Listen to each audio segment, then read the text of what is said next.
welcome back here in Berlin in the studio for the Digital ITBBerlin convention. It's great to have you on board. It's great to see your photos. Also, I just received photos from colleagues from the African continent as a team event watching, so greetings goes out to you. Thank you so much for watching us. Even if you are in a COVID isolation, if you have a team event watching us, or if you're watching by yourself on a second screen, thanks for watching us, dear ITB family. It's great to have you on board. Also, of course, join the conversation with the hashtag ITBBerlin Convention on all the social media platforms. Then, because now we are ready for our next session, we continue with the topic hotel technology startups. Where's the innovation at? Lea, my colleague, has guests for that topic.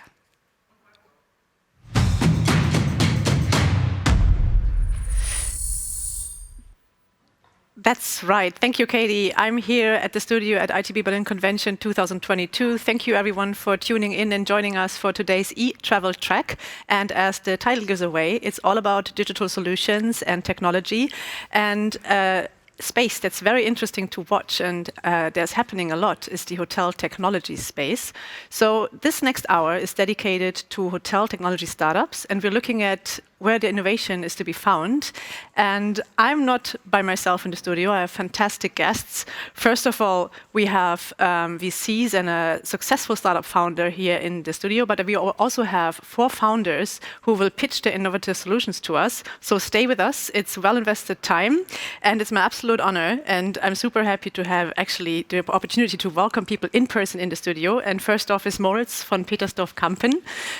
Thank you so much for coming in, Moritz. Thank you. Yes, and Moritz is the ideal persona of a successful startup founder and CEO. You are CEO at Suitepad. It's the industry-leading in-room pet provider for hotels. And I think there's a lot of advice, valuable ones, you can share with our startups. And let's see, certainly hope so. I do think so. So it's great to have you. Thank you so much. And representing the investor's perspective and the ones that already saw many, many business models, and you have great experience in evaluating them, making the right decision, who to go with, who maybe not to go with. Suzanna Chiu. Suzanna, thank you so much for coming in. Thank you for having me. Suzanna Chiu is head of Amadeus Ventures, and Amadeus Ventures is the startup investment program of Amadeus IT Group, right? And you're based in Spain, that's correct as well? And I'm based in Madrid, yes. Perfect. Great to have you. Thank you so much for coming in. Thank you. And then we have David Soskin. Many refer to you as a legend of the travel technology space. I agree with that. So thank you so much for coming in all the way from the UK. You're very welcome. Thank you. It's good to have you. David, you're partner at HOWZAT Partners, and HOWZAT Partners is a venture fund that focuses on early stage startups in the digital space. And you have more than 50 companies in your portfolio at this very moment, and you quite have a presence in travel and mobility as well, right? So yeah, about half our portfolio are travel and transportation related, yeah. Perfect. So that's great. So I think I have the perfect team here to help me see and decide which startup has the best offer for our industry and solving the problem of a lack of innovation, maybe. So let's see. And as I said before, we will have 4 founders coming in and sharing their innovative concepts with us. They will pitch. Each of them has 3 minutes of time to pitch their idea, and then we will go back to our experts here on stage, and they will offer their feedback. They will have an opportunity to ask questions to maybe heighten understanding about what the startup is trying to solve, which issue for the industry, and it's going to be very dynamic and diverse, so stay with us. Make sure to also post along on social media with the hashtag ITBBerlin Convention 2022. But before we start with the pitches, I really like to collect some general thoughts and sentiments from our guests. So I'd like to hear your opinion, and I'd like to start with you, Susanna. What do you think, what trends are impacting the hotel technology startup space at the moment? And what innovation are hoteliers looking for when it comes to technology? Right. I'd say, like, at this moment in time, this is when we are like going through the recovery, like, of the situation that we are in. So there are 2 key things that I can think of, like, would be the interest of the hoteliers. The first is customer acquisition. So how can we get more guests into the door, into the properties? So is it about more flexible bookings, or is it about how to generate demand, like finding them in the right place? So a lot of data analytics is going to help, like from that perspective, to be able to get more guests into the door. And the second part of it is to delight them, right? As always, say for hospitality industry, it's about delighting the guests when they walk into your door. And so how can we continue to improve on the guest experience, especially in the environment that we are in, that we have a little bit more of the sanitization requirements and so forth? How can you create that secure environment, like for the guests, such that they enjoyed it and they would be encouraged to go back onto the road?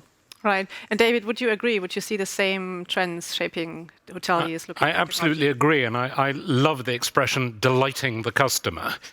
And I suspect that many hotels have got a lot of work to do before they delight the customer in 2022, because I think the technology in other areas has improved much, much more rapidly than in the hotel sector. So I think there's a lot of catching up to do and a lot of potential. And at the moment, I think there's a lag between what hotel guests expect and what many, many hotels provide. Right. And Moritz, what are you seeing when, from your perspective, you're operating a team with more than 60 people right now, and you're working with hotels in multiple countries? What would you say? What are your hotel customers looking for in terms of innovation? I think the 2 points that you just mentioned are completely right. I think the only other thing that I'd add to that is that the hospitality industry is definitely struggling with a shortage of skilled labor. Right. And I mean, none of us liked the situation of the last 2 years. And I think nobody in our space would like to repeat it. But the one good thing that came from it was really that the mindset of the hotelier, of the average hotelier, has changed. And digitization is now not the enemy anymore. And I think if hoteliers keep on embracing that, that can really help them to solve some of their fundamental issues, be it around guest delight, be it around distribution or labor shortage, because there's not going to be much more skilled labor in the next coming years just running into the doors of the average hotel. The only way to solve these issues is by deploying the right technology. And I think that would probably be the third thing that I'd add to that list that is a major concern for many of our customers these days. There are probably topics like automation come in as well, most likely, and contactless technology maybe, and all of these things. Exactly. So I think if you think about the guest journey, it's just crazy to, if you think about how you book your hotel, it's all happening in a digital fashion, then pre-stay is pretty much digitized. Same is true for after the stay. So when you give feedback, it happens in a digital way too. But you arrive at a property, the average hotel, you don't have a way to digitally check in. Then you go into the room, you have paper collateral still in the room that you wouldn't find in other industries anymore. And also the engagement between hotel and guest is typically still a face-to-face communication, which definitely has its advantages, but in a more digital world where people are working from home and are working through digital tools, the guests expect a higher level of digital services as well. Right. Interesting. Yeah, I see these points. And then I'm wondering, I mean, the industry was hit hard by the pandemic and still is struggling. We have all these issues. There's a shortage of labor. There's maybe a shortage of innovation overall, maybe also on the product side. I'm not sure. There's the rise of vacation rentals and alternative accommodation sector. So, Susanna, what would you say the overall sentiment within the investment space? Is the hotel technology space interesting at all to you? Absolutely. Right. No, so we constantly see ideas coming through like outdoor. Arguably, like 21, like maybe like the slower year in terms of newer startups coming into the scene. So various reasons, no? So because like hoteliers or the industry general like has been busy like with maybe more immediate priorities.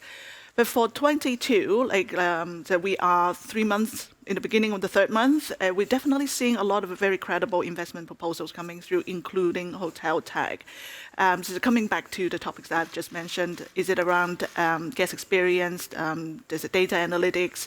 At the moment, I'd say some ideas around monetization of existing assets. So how can we help hoteliers to maybe look at being able to sell more ancillaries, or maybe even selling the hotel, the meeting room separately. So all these type of concepts. So there are like business model innovation as well. This is not only coming in from the technology angle, which is important on the digitization side, but also business model innovation as well. So I would say, like 22, I'm pretty confident that like we'll see like a more vibrant landscape on VC for hotel. Well, it's good to hear. Good news for our session today. And then, David, from your point of view, looking at your portfolio that's diverse, you have many industry representing there, also a lot from the aviation space, etc.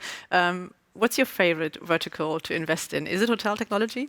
Well, we do a lot in hotel technology, so probably that is one of the ones we favour, and we are an investor in Moritz's excellent business Suitepad, which we've backed from its very early stages, and we've watched with enormous amount of admiration as Suitepad spreads its wings around the world.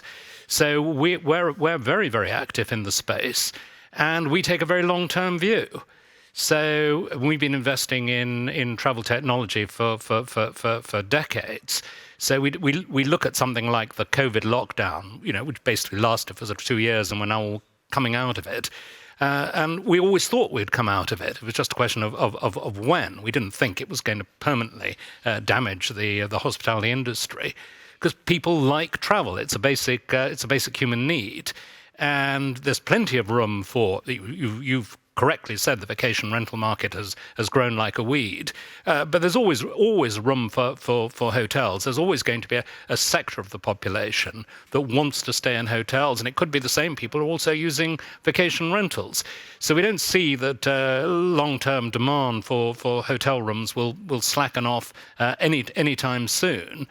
And the results we're getting from our portfolio companies suggest the recovery is happening more quickly and with more force than we could possibly have imagined 6 months ago. So we remain really optimistic, and we think. I mean, we're a specialist in travel investment, as Suzanna is with Amadeus. There are a number of firms in America. I'm thinking of Plug and Play and Thayer Ventures and so on. Travel has done very well for the investment community. It's a major sector. It's not going to disappear, and hospitality technology is a very important part of that sector. Right. It's also a lot of potential there, right? If you look at the acceleration of digitization and the mindset shift of hoteliers, so that's great to hear. Yes, and then I was wondering, from your perspective, Susanna, as a VC, so you're looking into startups in the early stage. So what's the advantage of a startup partnering with you? Is it only the money? So if I'm look for, I need funds, yes, then I come to you, or is it something else? It's something else. Like as a matter of fact, like being an investment program of a corporation, so that we always say that we sign you the check, but the biggest value proposition that we have is the rest of the package. Like it's coming in from our network of customers, which is our reach. Like because like when we work with startup companies, we want to be able to bring strategic value. Right. So how can we introduce you like to our customers? Is it to give them the inspiration on what is possible? No? What are the new things out there that they can try? Is it about connecting closer to our technology? Right? So in a way that helps the startups to be able to go to market faster. So and also around like industry know-how, that we have like people around the world who understands the business intimately. So overall, to say those we believe are the value add, like from a corporate investment program, on with the funding as a facilitator, and we work with financial VCs all the time, like because we think that is the best combination. Right, and from your perspective, David, so if you look out for a startup that's interesting to you, you give them the funds, and then how does it develop, the relationship you're having with your founders or startup Yes, members? well, I think a lot of venture capitalists believe that they can manage the business rather better than the founders can. Oh, okay. We have a rather different opinion. We rather rely on the founders to get on with it, and we like to help. But we don't try and sort of boss them around or tell them. Well, I'm looking at Moritz to see if he affirms what you're saying, but it seems. So we spend a lot of time assessing the founders and assessing the management teams, because it's extraordinarily difficult to scale a business. It's really hard. People think it's easy. It's really hard. And when we look at the teams, we're looking for a blend of skills, an energy level, and a vision. And a lot of what we do is really talk to the teams in advance of making an investment and thinking, are these people capable of scaling a business and making something really, really interesting? And then the product, the idea, everything else comes second. The team is always first. Right. Yeah, that's a good point. I'm not sure everyone is aware of that. And Moritz, anything from your side to add? Like, what advice would you give a founder out there that's looking for funding? How to start? Like, where to, for example, where do I find the overview with all potential VCs? Is there like a place to be where you can ask this one person that knows everything? Yes, I mean, those lists are out there. So at the end of the day, I think you'll need a Crunchbase subscription for a month, and I think the first 2 weeks or so are actually free of charge. So there's no excuse. If you do your homework, you'll find those lists of investors that would fit your space. But I think before you do that, actually, one of the things that we at Suitepad did that proved tremendously valuable for every fundraise that we did later on was we went out. At that time, we still used an iPad just to show potential customers things. And on that iPad, we had a PowerPoint presentation running. And it looked, you could click on it, you could click on the different tiles, and it looked like the real thing. It looked like you could put it right into the hotel room, and it was usually branded for that very hotel that we were pitching at that time. And this is how we signed the first 5 to 10 deals. And once you have that, and to then go to an investor and talk to them, it makes your life so much easier. So get deals first. Exactly, because you're not talking about any kind of idea anymore, or you're not talking about what you could be doing anymore. You're talking about a customer that says, I'm willing to put money on the table for the solution that you just showed me. Yes, to an extent, it's a little bit of fake it till you make it, but many of those early customers are still with us. So the concept proves to work sometimes, you know? So exactly.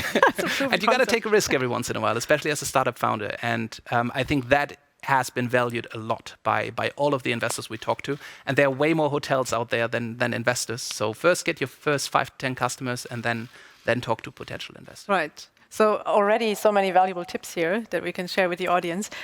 So I'm excited for the startup pitches. I don't know about you. Shall we get started there, maybe? Right. So let's see what will happen in the next 40 minutes here at the ITBBerlin Convention 2022 is we will have 4 founders coming in. They will pitch each for 3 minutes how they are innovating the hotel tech space. And then we will invite them to have a Q&A, a feedback session, a engagement session with our experts here, to deepen the understanding about the concept. And then we just go back straight to the next startup. So that's what's going to happen now. And I'd say we're ready to go. Our first guest in the studio is Stephan Burke with Robosize Me. And I'd say, Stephan, the stage is yours.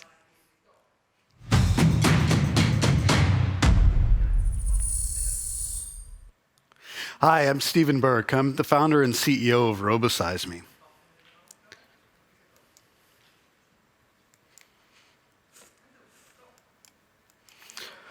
So the pandemic impacted the hospitality industry in so many different ways. And one of the things that happened is many of the experienced people in the industry have departed the industry and actually don't have any plans to return. So those people had to be replaced, and they've been replaced with people that don't have any experience in the industry. And this has created big problems for the industry in terms of training, bringing in people that don't have any relevant experience and asking them to do things that are deep within the industry. And also, the tenure of the new people that are joining the industry tends to be quite short as people iterate through different hotels in the market. And this leads to a lot of operational turmoil and additional training issues. Now, there are new products and technologies on the market today, such as process automation, that can help to solve these problems.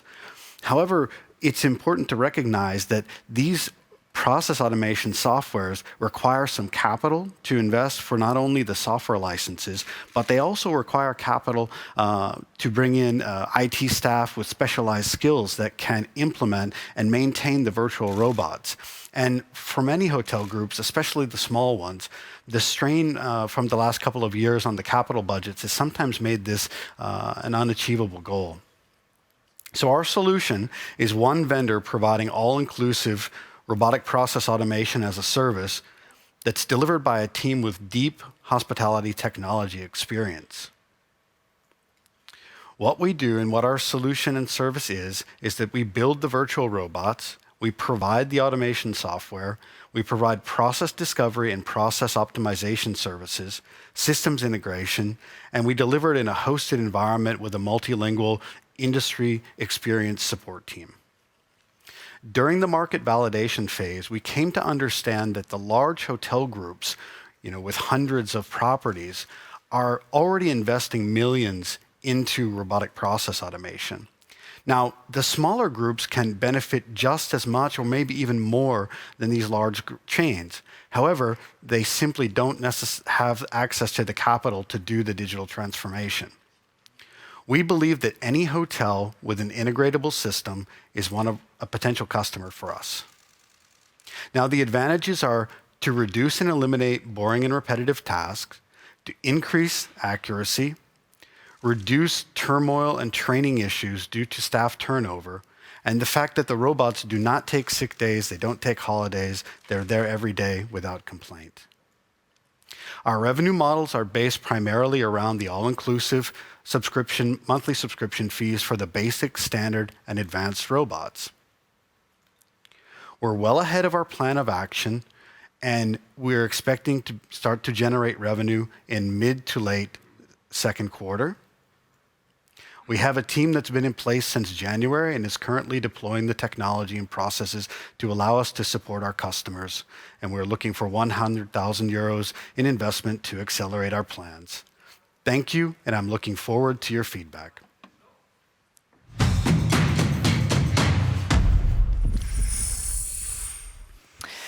Thank you, Stephen. Great pitch. So I'm excited to hear the feedback. There was a keyword that we mentioned before, automation. So I hand to you, Susanna.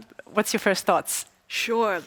Stephen, very good pitch. Thanks a lot. I have a question. So can you be a little bit more concrete around the use cases that the robots that you're providing can do? So what exactly are the use cases that the robots are delivering, and what kind of value would the hoteliers be able to get, so in terms of quantifying some of those values? Absolutely, that's a great question. We've identified more than 50 use cases already that can be turned into, or Robosize, as we like to say.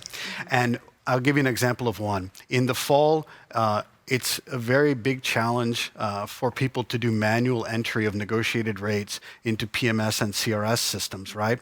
This is something that can be roboticized and can save the staff not only hundreds or 100 or 200 hours of time, which the hotel gets back, which is concrete return on investment, but additionally you would avoid all of the data entry errors that would happen when a human does it.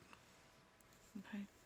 David, what was your first thought? Is there a question you would like to ask Stephen? Yes, I do have a question. My first thought is this is an extremely interesting space because it ties in with what Moritz was saying, which is the skills shortage. I think the hospitality industry globally is suffering at the moment.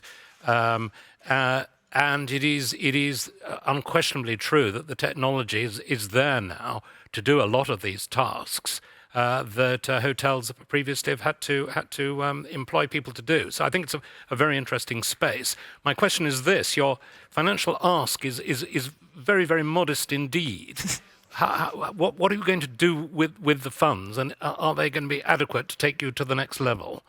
Sure, that's an excellent question. So I recently had an exit, so we're a bit Congratulations. Thank you, in November of last year. So we're a bit self-funded at the moment, but what's happened in the first 2 months is that the sales pipeline is significantly larger than I expected. It's much healthier than I expected at this point. And so we need to make additional key staff hires at a pace that I didn't anticipate before. It was a more measured growth plan. And so we see that we'll be able to really take advantage of that by injecting a modest amount of additional capital into our plans. Thank you. Good point. And Moritz, from your perspective, I mean, from founder to founder, what questions or advice or thoughts are you having? No, I fully agree. It's a super, super interesting space. So basically, whenever you can help hotels to save money, to save time, it's usually a lot easier sell than help them to increase revenue. So I think that's it's the right area to be in, really. In addition to that, I'm wondering, so the technology behind it, is this something that you are developing yourself, or are you setting up on somewhat of a low-code, no-code environment that you use in order to solve that problem? And in combination with that, what for you now working on this problem, what are the biggest problems that you need to overcome to be able to then sell it to hotels? So what's driving you nuts, or what doesn't let you sleep at night? What is the core problem that you are facing on a daily basis? That's an excellent question. So there's a lot of commercially available RPA engines that are very, very good today. We see probably running more than one because we see different classifications of robots needing to fit into different areas. So for example, UiPath is a company that we are working with, and they're a market leader, but they're on the pricier side. So the robot proportionally is more expensive. So we are looking at additional RPA engines to build specialized robots that might solve even problems for hospitality technology providers, for example, right? We are using low and no code. My last company was hardcore software development, and I kind of don't want to do it again. So we are using proven off-the-shelf software and kind of stitching it together with low/no code types of tools. So the biggest challenges that I see right now are really identifying those key software partnerships that are going to help take us forward, and making sure that we have a good number of the RPA engineers. Now, our strategy there, because that's an in-demand talent right now, right? So our strategy there is twofold. The first one is to hire key, strong RPA engineering talent. The second is to hire from the industry, hospitality industry, and train. Right. Thanks. If I may. Yes, we have 1 minute left. Please go ahead, Susanna. Yes. So I totally agree that like the automation angle is extremely valuable for the hoteliers. In terms of your business model, so how do you see the way that you can monetize the technology, and at what level, or are you going to charge it as a SaaS, or how many hotels do you think would you need to get you to break even? So being the VC wearing my. You have 30 seconds, Stephen, to answer the question. Sure. We're looking at break even around 200 properties or 200 robot properties, so one robot per property, and we think that's pretty achievable in the next by early next year. Very good. Brilliant. Thank you so much. That's fun. Thank you. Wishing you all the best, Stephen. Thank you for coming in and pitching Robosize Me to us. It was great having you. And I'd say it's time for startup number 2. It's Julia Kimmig from Bespokely. She's joining us all the way from the US in Seattle. Julia, are you with us? She is. She is. Perfect. I can hear in my ear. I see her. Perfect. Good to see you, Julia. Great you're with us. Yeah. Fantastic. Are Thanks you ready? for having me. Yeah, welcome. Yes, and I'm are you ready to pitch? Yes. Okay, then I say the floor is yours. We're excited. All right. So let's start the presentation. All right. So we help hospitality businesses offer the best possible digital customer experience with the least amount of effort.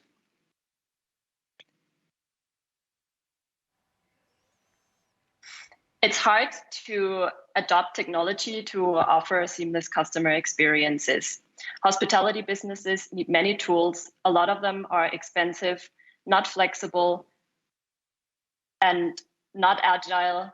And on top of that, customer data is scattered, and it's not easy to compile it to actually get a full picture of what a customer wants and does during the customer journey.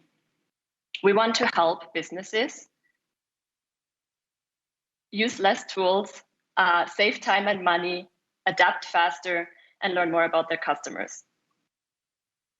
We offer a no-code end-to-end customer experience platform to build contactless apps and personalize the customer journey. It only takes a few steps to actually publish and share apps and contactless interactions that are accessible on any device, and no technical skills are required for that. Let's take a look at our modular app builder for hotels. So we offer 5 app modules, and under each of them, we have a number of plug-and-play templates. So first, we have a launchpad builder to combine the most relevant content and links in one place. Then we have a concierge with a number of communication tools, such as feedback forms or real-time chat. a storefront for upsells and for menus such as room service, an event manager to offer ticket sales, and then a local guide to share tips and sell itineraries. All of these templates can be quickly implemented along the customer journey wherever a business sees gaps and wants to enhance the experience. And each of them comes with a QR code and link that can easily be shared wherever it makes sense in the context for the guest. And then guests can easily click on links or click on scan codes to view experiences directly, request, order, and pay right there. Our subscription plans, they can fit different business needs. So first, we have a free plan for small businesses that just need easy payment processing and a few key interactions. We have a core plan with unlimited templates and order management. Then we have a pro plan that features customer profiles and segmentation, and a marketplace plan that allows for white labeling and custom integrations. And this marketplace plan is a great solution for resorts and small chains that need multiple apps within a main brand app, so that each sub-business or amenity can manage their own offerings, content, and orders, while guests can actually enjoy a one-stop shop. And we recently also started an initiative to offer this to cities and tourism organizations who want to support their local hospitality businesses with digitization and discovery, while offering this one-stop shop to their visitors and guests. And yeah, thank you for watching this, and I look forward to your feedback. Let's head back to Lea. Thank you very much. Thank you, Julia. Can you hear me? Yes, you can, right? Okay, thank you. Yes. Yeah, that was thank you for the pitch, although the time was a bit exceeded, but that's okay. We just close one eye and just continue. Thank you for being here with us. Kind of a lag. No, all good, all good, all good. I enjoyed it a lot, and I'm looking forward to the feedback. So I hope you can see us on stage, all of us. Can you? You can see David, Soskin, Suzanna, Chiu, and Moritz from Petersdorff-Campen, right? Yes, so what I will do now, I will ask them for their thoughts, and then you can just interact with them as you do with me right now. So I'll start this time with you, Moritz. What's your thoughts? I mean, apps is kind of your space. Is this a competitor coming all the way from Seattle, taking your business? I was about to say that there are definitely some overlaps, but, so I'm going to be very fair. Yes, okay. Just wondering, maybe two questions. So first of all, we don't have to talk about that. I like the space. I love the space. So and it's necessary that this problem gets solved through multiple different ways. So that's I think very important for the industry as a whole. First question would be around adoption from guest side. So for the first properties that you have live, what do you see in terms of, I don't know, number of in-room dinings that are actually being processed through your platform per room? If there is any data that you can share on that, if it's actually being picked up. And second question that I would have is around the scope of the business. So is hospitality one vertical for you that you're going into, or is it your core vertical that you're fully focused on? So in terms of adoption from guests, so we are currently working with a number of businesses in the US mainly, and they have been giving us constant feedback and in terms of interactions with their guests. So room service is one interaction that is very popular.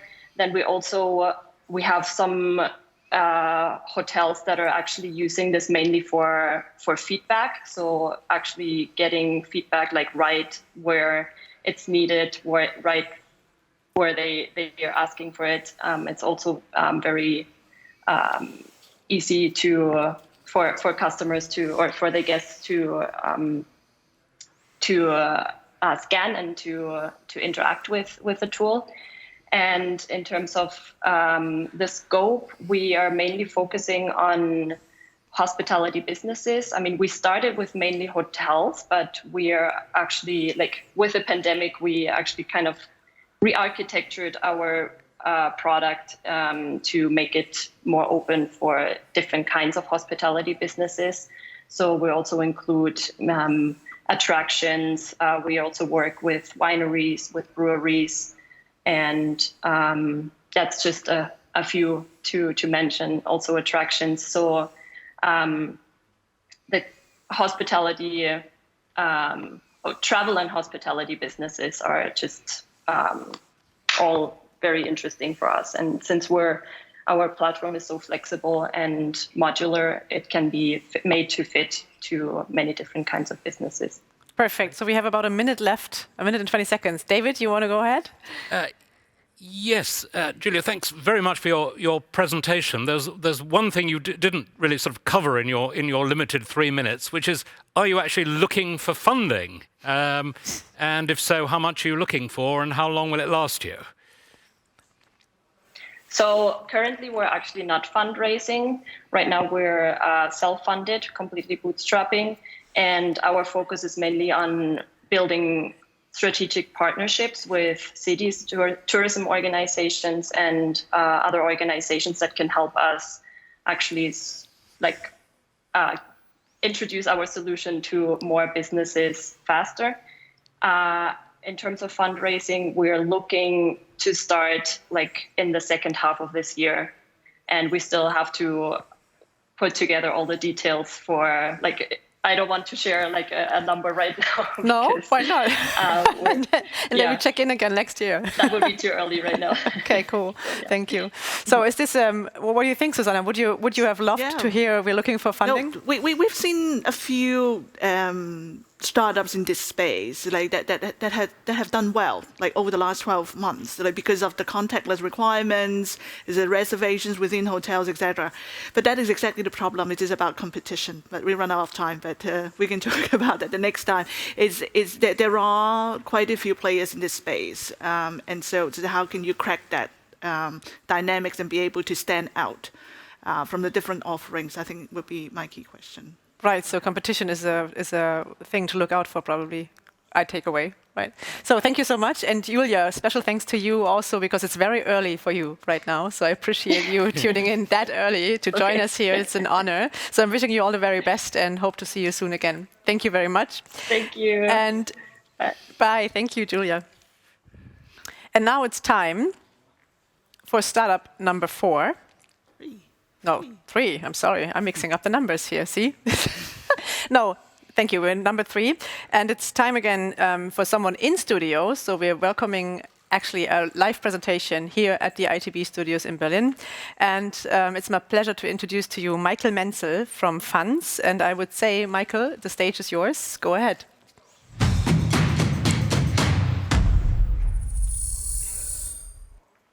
All right, thank you. My name is Michael Menzel, and I'm the CEO and co-founder of Funds. So what are we seeing? We see that the world of hospitality is changing. Why is that? COVID-19 and inflation has a huge impact on digitization. Apple Pay is the new cash. How does that pan out? Workflows in the hospitality are outraged. So how do we see that? Offline ordering is not taking advantage of any upsell and e-commerce models, and the offline payments is just not taking about any advantage in this very intimate moment of payment. And all the loyalty programs that we see are very much expensive with a very low participation rate. They're inconvenient for the guests because they have to download apps and have to sign in. So what we invented is the first engagement platform with rewarding experience, with less cost and more revenue. So you wonder how that is? It is by turning offline ordering and commodity payments into a marketing play. How does it look like? It looks like start and discover at the POS, then order, then pay, then earn, and then review and repeat. You will find 5 different suppliers for all these processes. We all put it into just one. And with the benefit of order and payment at the room or at the table, with a reduction of cost of 50%, increase in tipping and higher basket sizes.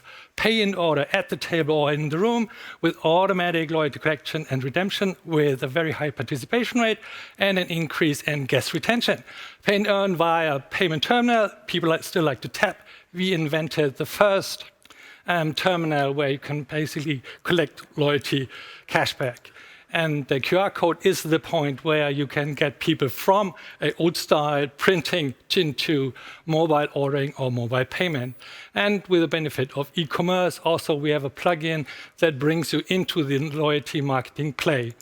And the review and repeat means we have a 100% more opening rate since we do it via WhatsApp or SMS. That means an increase in reviews by 300%. All in all, the numbers again, 90 times better is the payment process, 30 times better is the order and payment process. And the tables are cleared 15 minutes earlier. This means a lot of money. And Pay and Earn, you get all the people that pay into your loyalty play. 80% will sign up, and 40% will come back with a 15% higher basket size and 300% more reviews, which means starting by turning offline ordering and commodity payment into a marketing play, fans will deliver a rewarding experience with less cost and more revenue. So back to you, Lea.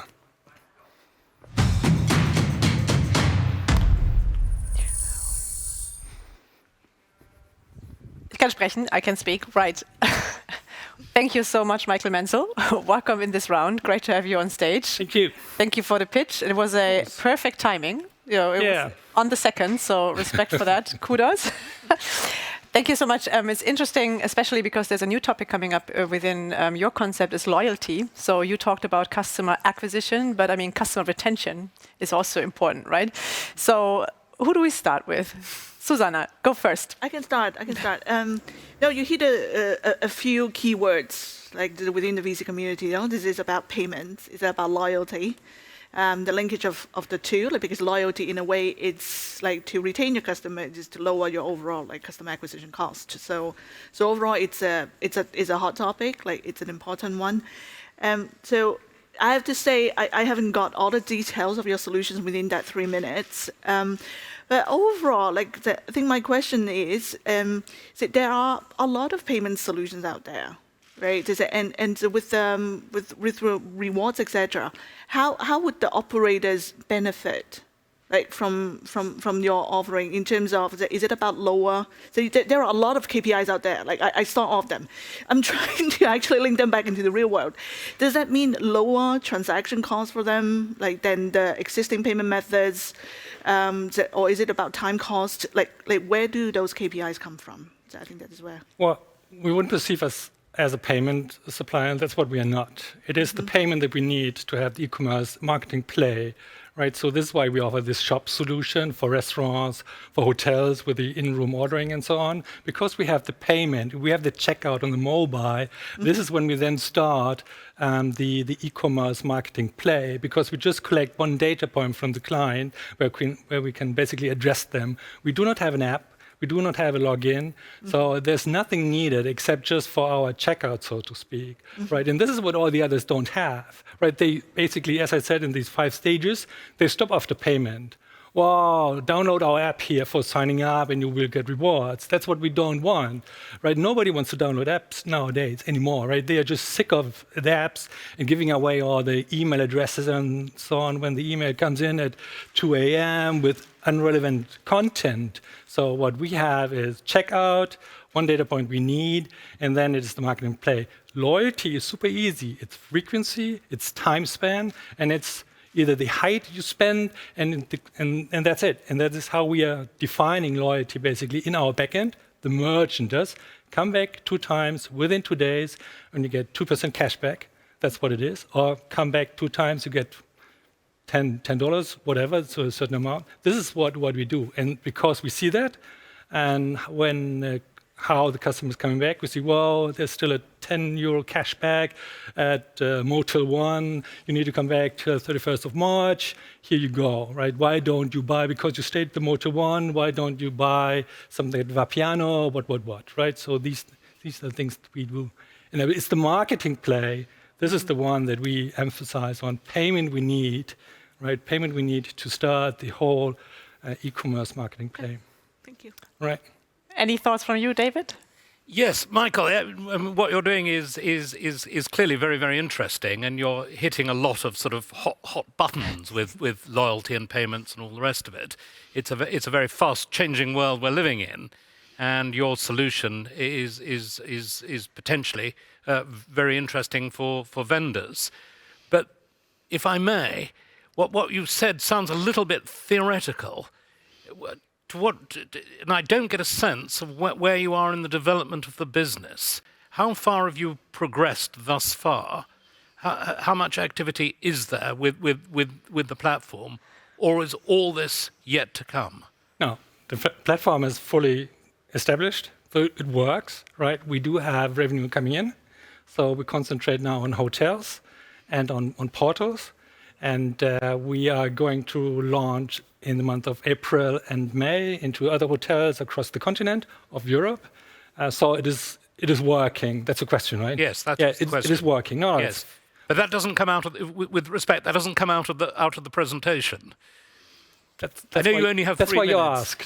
But that's why I'm asking the question. Yeah, no, it works. So every screenshot that you saw is from our system, right, from a client, basically. So let me ask, Michael, if I may, a supplementary question, which is, it's very difficult for an early stage business operating in a huge market to determine the very best, what the Americans describe as low-hanging fruit, the easiest customers.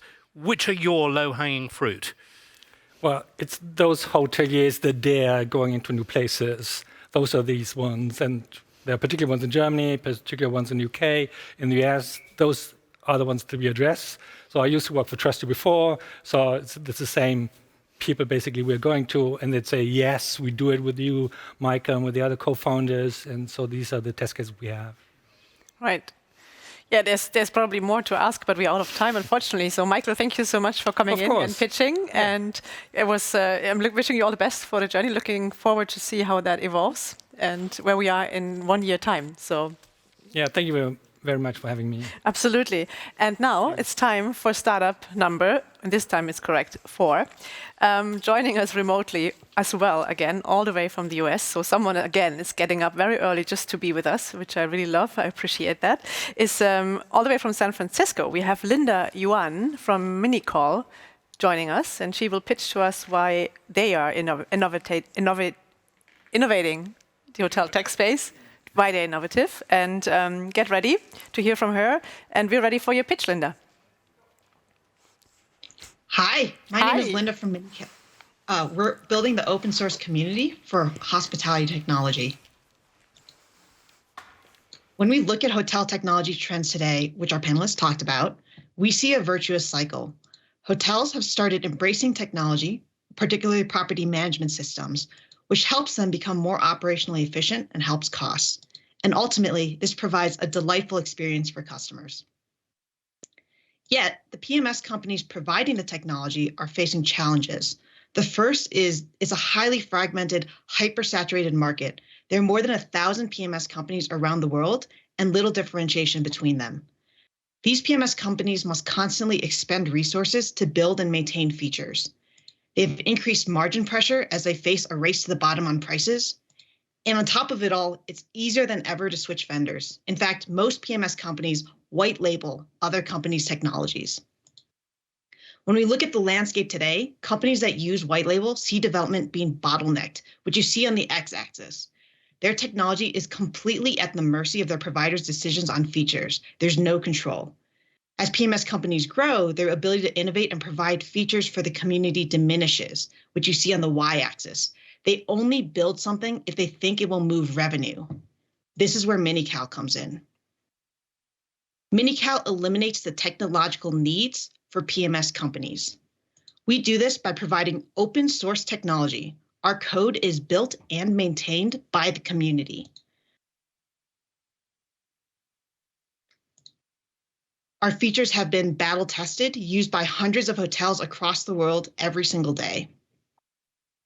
And we have over 50 extensions and growing, including payment processors and channel managers, instantly available with just a click.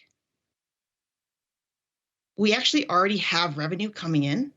And we have 8 PMS partners who serve tens of thousands of hotels that are using miniCal in order to replace their own backend technology. And hundreds of properties are already powered by miniCal. You can see some of those partners here. The market opportunity is huge. Right now, we're laser focused on the $6 billion hotel property management software. From there, we can expand to the larger global hospitality market and then to the global rental and hospitality market. We've actually already received many requests for this market. Our team has a background in open source projects and startups. My technical co-founder, Yuan, has been running a hotel property management company with 300 customers. He felt the pain of needing to build this, and so that's why he started miniCal. On my side, I started my career in finance and banking and venture capital, and since then I've been in multiple startups, including Shippo, business development at Windfall, and strategic partnerships for drivers at Lyft, where I handled 2 million drivers in the US and Canada. We're looking for partners to help accelerate our growth, which include PMS companies that need help with their technology, hotel groups that are looking for a PMS system and more flexibility, and finally, hospitality technology companies that are looking for an easier way to offer services to their customers. Thank you, and I look forward to your feedback. Back to Lea.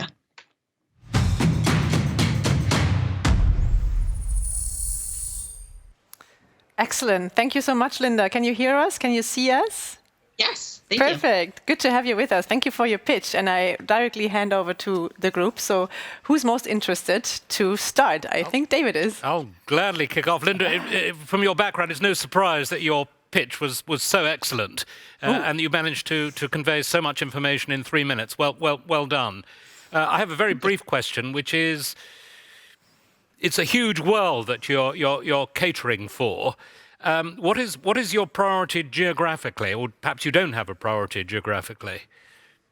Yeah, great question. So actually, we have customers, PMS partners, throughout the entire world. So no geographic focus right now. We have them in the US, we have them in Europe, we have South America, all over the world. Thank you. Perfect. Susanna, what's your first thought? I mean, you are in the space and it's much discussed, right? PMS and property management systems. Indeed, the more coming in from a technology angle. So great to see you here, Linda. My question is, it is interesting that you are targeting the PMSs, not as your customer, say, in this case. So understand the pitch that you're having. And I think I've seen only one pitch that is similar to this before, but they have a different business model. But from your perspective, how do you see the PMS market evolve then? Because if you are selling them with the back end, right? How can they differentiate themselves in the marketplace? In terms of, what's your expectation in the dynamics? Yes, great question. So a couple things. One is we want to be the backend technology for PMS companies. Think of us like WordPress, right? And so it allows PMS companies to actually be able to differentiate on things that they're actually good at. A lot of them aren't very good at technologies. That's why they white label other PMS companies. And instead they can differentiate on service, on customer support, on location, on these things that they can actually essentially be that white glove service on top of the technology. And they can take our features and build on top of it. So they don't need to say, oh, I need to build a calendar just like everyone else. I can build a calendar that my customers actually need to use on top of this base level calendar that miniCal provides. Right. Very interesting. Moritz, what were your thoughts when you watched the pitch? What do you think? So as a technology provider myself that needs to integrate into various different property management systems, I really like the idea. So that would be solving a big issue, not just for property management systems, but also for us as potential partners. So it makes a lot of sense from that perspective, because we hopefully wouldn't have to interface into various different systems, but only into one. So you would be a partner? Sure. I mean, that makes a match made in heaven. it makes a lot of sense from our perspective. That being said, my question would go into a similar direction as Susan's question. So what I would anticipate now trying to approach that market would be that it would be a lot easier to talk to those a bit more older, a bit more conservative, not as strongly growing property management systems out there. And I think they are probably the ideal target group for you guys. At the same time, and we're talking about hospitality technology, innovation in that space. Like last year, we've seen massive investments into companies like Muse or Cloudbeds. What's your perspective on that. So how do you see those, which I presume, maybe I'm wrong, but presumably your core partners right now evolving in the current market segment where there might be less players in the industry going forward? Yeah. The great thing about our technology is we actually enable even more people to be PMS partners, PMS companies, because anyone can get started with their own PMS. So, there's students that have actually approached us to say, I want to run a PMS company. How do I get started? They can just go on miniCal and they can get running right away. So even people who want to start their own business, all the way to, as you said, those people who have an established PMS and are just looking for a technology provider, those can also use our company as well. Really right now, what we're focused on is building that community that wants to build for our product, build more extensions, and build those features that hotels actually need. When we've done that, it becomes completely open for our community to say, what features do I need next? And so even though the customers that might want white label technology today, those are the customers we're looking at. In the longer term, we really do see it as anyone who wants a PMS will want to get started with miniCal, and then they can build their own features and services on top of that. Hopefully that answers your question. It does. Maybe just one very fast follow-on question to that. I mean, there have been many very successful companies based on open source. How do you intend to make money going forward? Definitely. So we actually already make some revenue right now, and we provide hosting services, which is primarily where our revenue comes from, as well as our extensions marketplace. So right now we are able to help develop some extensions, but also we have paid extensions. So either or. Perfect. Yes, we're out of time. Linda, thank you so much as well for getting up so early, being with us, and for your great pitch. It was really fun and good to see you here. Wishing you all the very best and hope to speak to you soon again. Thank you. So we have a bit of time left, right? So how do you feel? What's the innovation that we're looking for among the startups pitching here today? Is this solving the challenges in hotel industry? Moritz? I think things are still happening, and I think that's very good to see, because think about it. This entire space was a desert for the last 2 years from the perspective of how many investments were actually happening, and investors were being a bit cautious in investing into this space. This is shifting now since, I would say, 4 to 6 months or so. There's new traction there, and there are great ideas coming. I think open source technology for the hospitality industry is one thing that is super, super, super common in various other industries, but it's not there in hospitality tech yet. So I think the example that Linda just gave is a great one. Or Michael was talking about loyalty. Think about the strategic impact of loyalty. Like these days, Marriott nails loyalty, Hilton nails loyalty, and there are other companies like Booking.com nailing loyalty, but most of the hotels don't. And the loyalty systems of most hotels are still not good, and they don't have the reach it needs in order to be successful. So I think there are definitely big problems to work on, and great initiatives happening there. And I think this crisis that we've been going through is just at the same time a fantastic opportunity. And I think that was really well reflected today, that there's still a lot of opportunities out there. Great, that's good to hear. And David, what stood out most for you? I mean, besides the perfect pitch from Linda, because she had obviously the best structured pitch. I very well took that away. It's a good learning as well for the audience, right? So, very much so. Yeah. I agree with Moritz. I think what I take away from this is the innovation and the vitality and the energy in this sector, which is going through this very, very fast rate of change in technology. As I said in my opening remarks, I think the entire hospitality industry is slightly behind other sectors in terms of embracing new technology. But what I get from these presentations is the amount of creative thinking that is going on currently, which I think everybody, all visitors to ITB, will be very, very excited by, because it shows that travel is embracing change. That we're not sitting down and saying, oh, it's all very difficult. You know, we've had two very, very hard years, and now we've got other issues that are affecting travel. This is long term. This is all to the good of travel. And I think it makes us all more optimistic. Yeah, Linda, what's your closing words? We have 2 minutes left. Susanna. Susanna, sorry. My apologies, Susanna. No, I think Linda made a great pitch at the end. I particularly like the ecosystem concepts. Is at the end, is it from a technology pitch? And also, I think that's what it is. From the corporate standpoint, we're also going into that direction. As I said, at the end, it is like you focus on the call, you deliver the call that is very solid, and then how can you nurture a group of partners around you to be able to further extend on the capabilities tailored to the specific needs to the different segments of the hoteliers and even other sectors of the travel industry. So I would say, in terms of that concept of how the technology part of the industry will evolve, I think that one is spot on. But maybe just add on to it. Not just today, we've looked at digital experiences. We look at back-end process automation, with robotics. Maybe the one thing that I've missed, it's around maybe IoT. Right. Yeah. So why is that? It's the connection between the physical world back into the digital world.